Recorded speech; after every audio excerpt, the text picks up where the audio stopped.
কাঠের জালে আজকে আমাদের কক মুরগি পিকনিক হবে, পিঠে পিকনিক। তার জন্য কক মুরগিটা রান্না করে নেব। তার জন্য এবার প্রথমে হচ্ছে ম্যারিনেট করে নেব। কি কি দেব? পেঁয়াজ কুচি, টমেটো, কাঁচা লঙ্কা, ধনেপাতা সব দিয়ে দিলাম। আমি পেঁয়াজ কুচানোই ব্যবহার করতেছি, আপনারা চাইলে বাটাও দিতে পারেন। এবার এখানে রসুন, লঙ্কা, জিরে আর আদা একসাথে বেটে নিয়েছিলাম, সেটাই দিলাম। এখানে শুধু শুকনো লঙ্কা বাটাটাই আছে। এবার হচ্ছে সরষের তেল দিয়ে দিচ্ছি।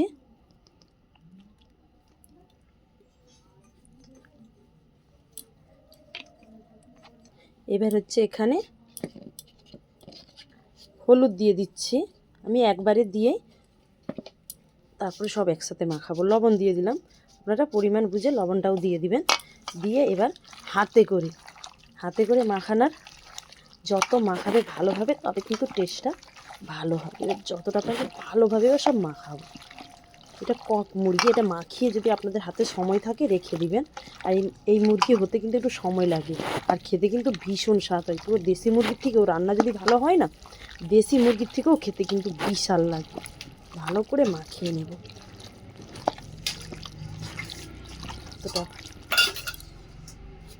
এই দেখুন মাখিয়ে কিছুক্ষণ আমি রেখে দিয়েছিলাম। এবার আলুগুলো দিয়ে দিচ্ছি, গোটা গোটা ছোট ছোট দেশি আলু।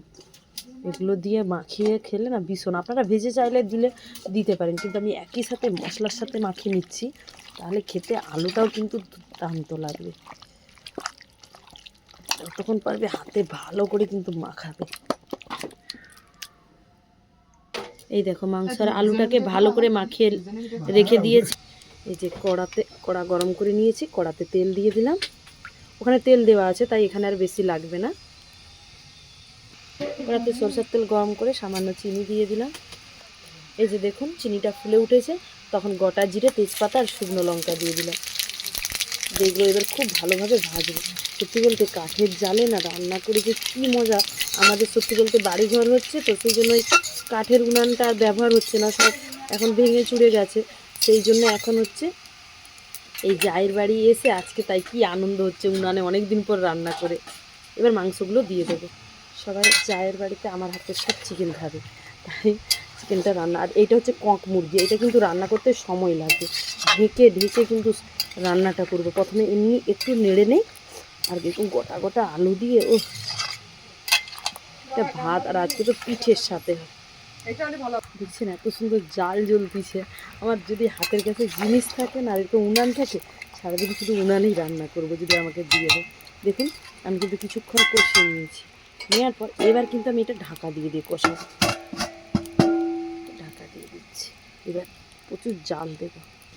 মাঝে মাঝে কিন্তু ঢাকা খুলে এটা নাড়াবে। অনেকটাই মাংস, সেই জন্য একটু একসাথে ফিরে নাড়তে। আর ভাতে না দেখা যাচ্ছে এদিকে পাটকাঠির জাল না, আমাদের এই যে পাটকাঠির ধুঁড়ে, পাকুটি যাকে বলে। আর এত সুন্দর চাল জ্বলতেছে। আর এই মাংস খেতে কী যে টেস্ট হয়। কড়াই যদি একটু সময় দিয়ে আপনারা রান্না করেন না, কক মুরগি যারা খায় না তারাও পছন্দ করবে। দেশি মুরগির থেকেও টেস্ট বেশি হবে যদি ভালো করে আপনারা রাঁধতে পারেন। আমি তো জিরে বাটা দিয়েছি, আপনারা যদি ধনে বাটা দিতে চান দিতে পারেন। লাস্টে কিন্তু বাটা গরম মশলা অবশ্যই ব্যবহার করুন। আবার ঢাকা দিয়ে দিচ্ছি। আর যাদের কড়াতে যদি না সময় থাকে এতক্ষণ কষাতে, তাহলে আপনারা প্রেসার কুকারে অবশ্যই দিয়ে সিটি মারবেন। এদিকে রান্না করতে করতে পিঠে খাওয়াও হচ্ছে জানেন। আর এটা মাংসের ঝোল দিয়ে খেতে আরও ভালো লাগে। তো দেখুন মাংসটা পুরো আমার ভালোভাবে কষানো হয়েছে, কিন্তু তেল বেরিয়েছেন দেখুন। এই মাংসটা ভালোই তেল আছে। এবার গরম জল দিয়ে দেবো এখানে। এই দেখুন এখানে গরম জল দিয়ে দিয়েছি।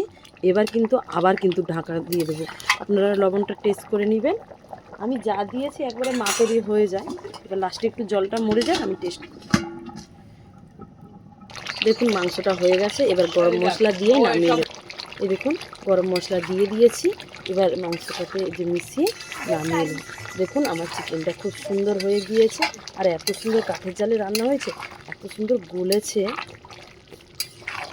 এরকমভাবে ঢাকা দিয়ে রাঁধলে না আপনার মানে সত্যি বলতে প্রেসার কুকারও লাগবে না, এত খেতে কিন্তু ভীষণ সুস্বাদু হয়।